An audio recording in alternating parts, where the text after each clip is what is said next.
তো আমরা এখন প্রায় মহিপুর বাজারের কাছে চলে আসছি এবং মহিপুর থেকে মোটামুটি 4 কিলো পরে হচ্ছে যে আমাদের মণিপুর ঘাট। ওখান থেকে আমরা আজকে পার হচ্ছি। এটা হচ্ছে মণিপুর, তো এটা হচ্ছে মহিপুর। আমরা মহিপুর বাজারের কাছে চলে আসছি এবং সামনে আসলে দেখতে পাচ্ছেন যে কী পরিমাণ ভিড় এখানে। আসলে খুবই জমজমাট একটি বাজার এটা, এবং যেহেতু রমজান মাস চলছে সবাই ইফতারি কেনাকাটার জন্য সবাই বের হয়েছে আর কি। গ্যাঞ্জাম প্রচুর থাকে।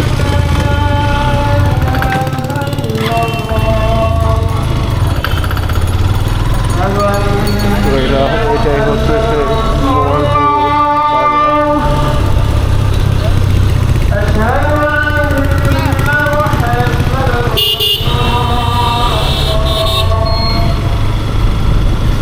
আমরা বর্তমানে এখন মহিপুর বাজারটা ক্রস করছি আর কি, আলহামদুলিল্লাহ।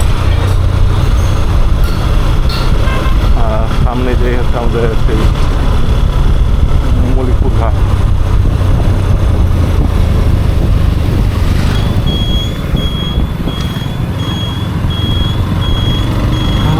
এখানে রাস্তার দুই পাশে শুধু আমের গাছ। আমের রাজধানী যেহেতু চাঁপাইনবাবগঞ্জকেই বলা হয়, যেটা আপনারা সবাই জানেন। সেটা আসলে দেখতে পারবেন যে আসলে কেন চাঁপাইনবাবগঞ্জকে আমের রাজধানী। আমার এই দুই সাইডে কিন্তু সব কিন্তু আমের বাগান, বাগানের মধ্যেই বসত বাড়ি, দোকানপাট সব কিছু কিন্তু বাগানের মধ্যে। এইখানে কিন্তু মানে এদিকেও বাগান, এদিকেও বাগান, বাগান বাগান, চারিদিকে শুধু আম বাগান। তো আসলে আমাদের অনেক ভিউয়ার্সরা বা আমি যেহেতু বিজনেসের সাথে জড়িত, আপনারা অনেকেই হয়তো বা জানেন, তো আমাদেরকে জিজ্ঞাসা করেন যে আপনাদের ওইখানে চারিদিকে খালি আম বাগান।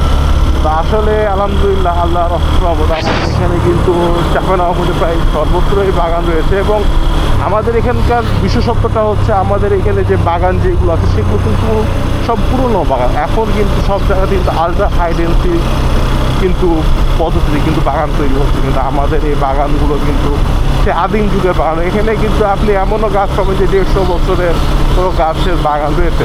ইভেন আমাদের নিজস্ব যে বাগান আছে সেখানেও কিন্তু প্রায় 100 বছরের উপরে কিন্তু অনেকগুলো গাছের কিন্তু বাগান আছে।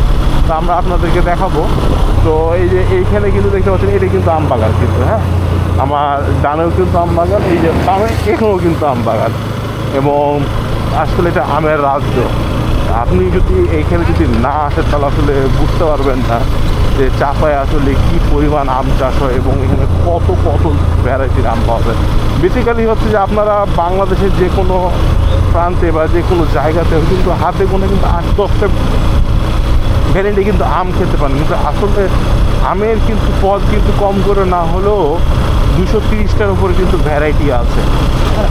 আর আপনি বলতে পারেন ভাই আপনি কয়টা দেখছেন, আমি হয়তো 230টা দেখি না, তবে আমি কিন্তু 40-50টা ভ্যারাইটি কিন্তু আম খাইছি আলহামদুলিল্লাহ। আর আসলে এইগুলো আম হয়তো আপনারাও অনেকে আম খাইছেন, কিন্তু বিষয়টা হচ্ছে কি যে আমটা হয় যে সবাই গুঠি নামে চিনে। আসলে আমগুলো আসলে নামকরণ সেভাবে করা হয় না, যার জন্য সবাই অনেকে গুঠি নামে চিনে। তো আমরা আসলে চাঁপাইনবাবগঞ্জ যেটা জেলা সদর সেটা শেষ করে আমরা কিন্তু এখন নাচোল উপজেলাতে ক্রস করছি। নাচোল উপজেলাতে কিন্তু আমরা ঢুকছি কিন্তু। তো এটা কিন্তু নাচলের মধ্যে এখন আমরা চলেছি। চাঁপাইনবাবগঞ্জের যেসব উপজেলাগুলো আছে তার মধ্যে কিন্তু নাচল অন্যতম একটি উপজেলা। তো আমরা প্রায় চলে আসছি। এখান থেকে হয়তো আর 2 থেকে 2.5 কিলো মতো হবে, আমরা মণিপুর ঘাটে পৌঁছে যাব। সেখান থেকে আমরা নৌকাতে করে পার হবো। নৌকাতে করে পার হওয়ার পর মোটামুটি 7 থেকে 8 মিনিটের মধ্যে ইনশাল্লাহ আমরা আমাদের গন্তব্যে পৌঁছে যাব। তো আমাদের চেষ্টা থাকবে সামনে যদি আমরা আরও কোনো মসজিদ পাই তো আমরা সেখানে ইনশাল্লাহ আমরা দান করবো। আমাদের দান করার নিয়ত থাকবে ইনশাল্লাহ। তো আমরা কিন্তু আগাচ্ছি।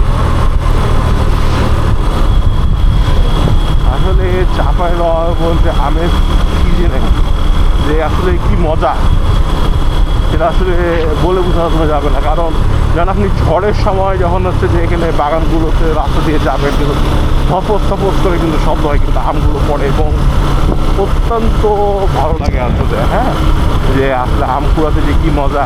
আমাদের আসলে অনেকেরই কিন্তু আম গাছ আছে, বাগান আছে, কিন্তু যে আসলে আম কুড়িয়ে খাওয়ার যে একটা মজা, যে আসলে যে একটা স্বাদ বা একটা যে আনন্দ, হ্যাঁ, সেটা কিন্তু আসলে অন্য কিছুতে কিন্তু পাওয়া যায় না। এটা কিন্তু একমাত্র শুধু ওই আম কুড়ানোর মধ্যেই পাওয়া যায়। তো সামনে বৈশাখ মাস আসছে, ঝড়ও আসবে, আমও পড়বে, এইভাবে চলতেই থাকবে। আমরা আসলে মল্লিকপুরে কিন্তু খুব কাছাকাছি চলে এসেছি আর কি, কিছুক্ষণের মধ্যেই আর কি। তো আমরা মল্লিকপুরে পৌঁছে যাবো এবং সেখানে হচ্ছে আমাদের হচ্ছে পানি কিনতে হবে, পানি কিনা লাগবে, কারণ বাসাতে পানির বোতল নাই। তো আমরা এখানে দেখি কোথায় ঠান্ডা পানির বোতল পাই, যেখানে ঠান্ডা পানির বোতল পাবো সেখানে নিতে হবে পানি।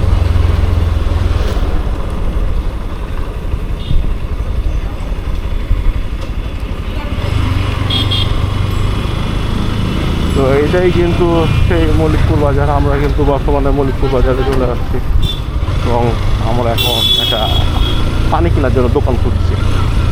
অবশ্যই পানি লাগবে, ঠান্ডা পানি। এখন দেখি কোথায় পানি পাওয়া যায়। পানি পানি পানি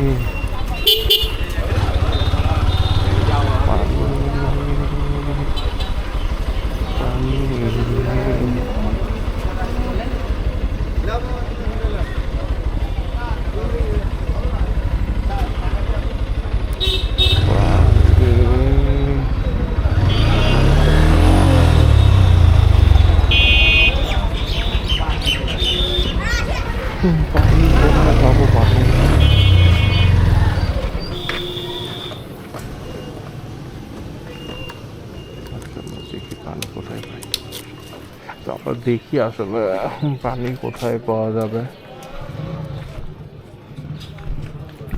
ডিপার্টমেন্ট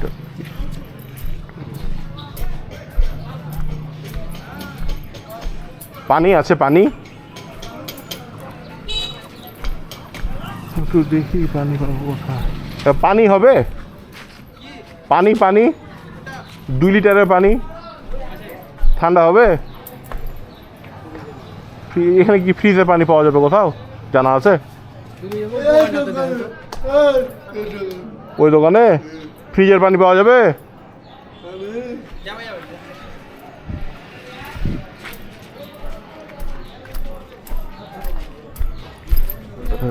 দেখা যায় ফ্রিজের।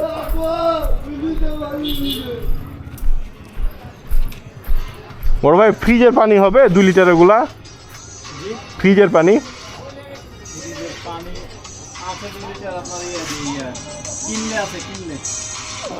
আচ্ছা, বাইক করেন, 2টা ব্যাক করেন, আমি বাইক নিয়ে আসি।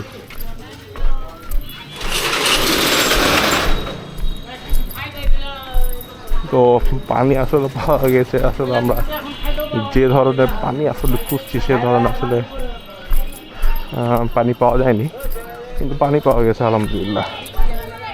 বাইকটা ঘুরে নি।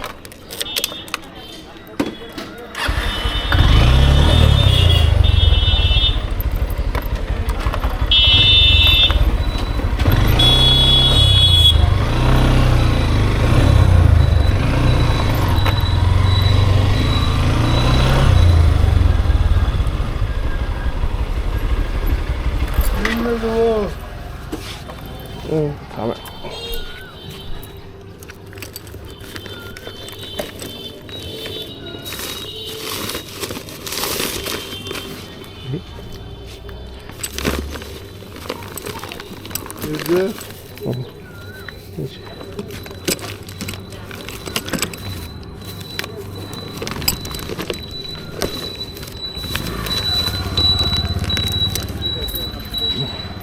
বড় ভাই কয় টাকা?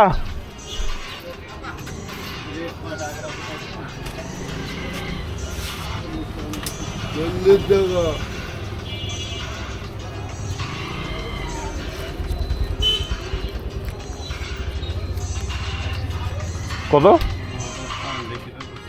দেখি আমাকে দেন, নাহলে আমি দেখছি। 40 টাকা, 40 টাকা, 40 টাকা।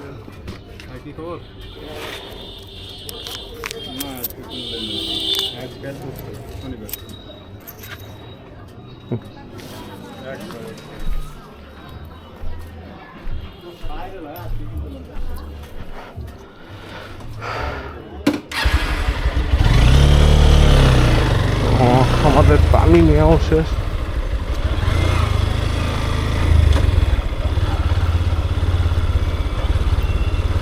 এখন আমরা মৌলিকপুর ঘাটে চলে আসছি।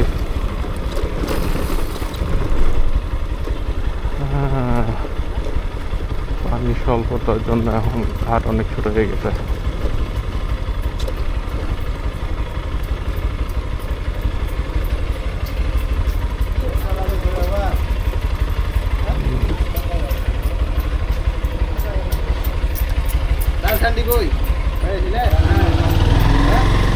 তো এটাই হচ্ছে সেই মৌলিকপুর ঘাট। ওরে বাবা রে,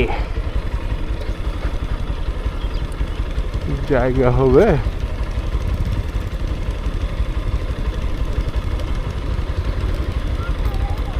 মনে তো হয় না জায়গা হবে। না,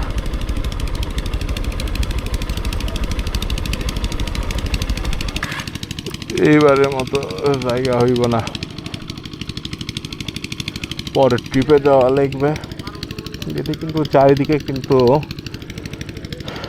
চর পড়ে গেছে, হ্যাঁ, যার জন্য এটা কিন্তু সরাসরি যাওয়া যেত, কিন্তু এখন কিন্তু ওই দিক দিয়ে কিন্তু ঘুরে যাওয়া লাগছে। যে ওই সাইড থেকে কিন্তু ওই নৌকাটা ছেড়ে আসছে, এটা যখন ছেড়ে আসবে তো এটা আবার যাবে, তখন আমরা কিন্তু ওই নৌকাতে আমরা উঠবো। কারণ এটাতে এখন উঠা আসলে ব্যবস্থা নাই, কারণ সব ভর্তি হয়ে আছে, সুযোগ নাই। সুযোগ থাকলে আমরা উঠে যেতাম, সুযোগ নাই। আমাদেরকে যেটা করতে হবে সেটা হচ্ছে অপেক্ষা।